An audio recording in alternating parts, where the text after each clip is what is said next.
Clutch cable. As you can see here, I always use 2 nipples, but a safe than sorry.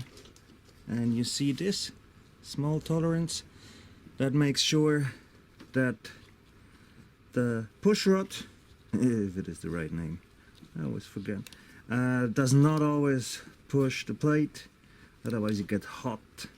It gets hot and will break at a certain point. This is the colourful plate we often see. But just use 2 nipples. I do use always 2 nipples, better safe than sorry. It's a 7 and a 8 what you need. Make sure that there's a little bit tolerance, and the rest you can set with a screw here.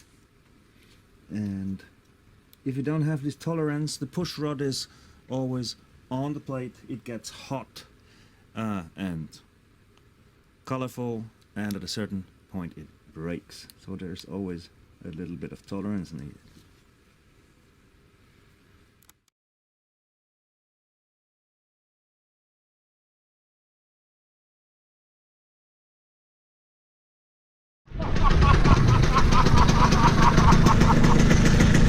Bist du deppert?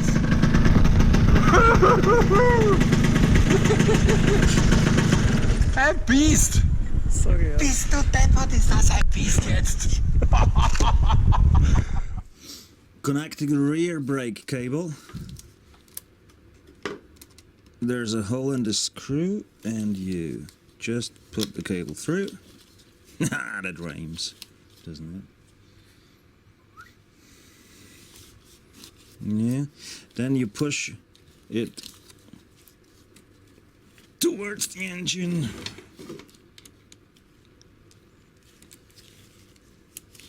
And fix the cable.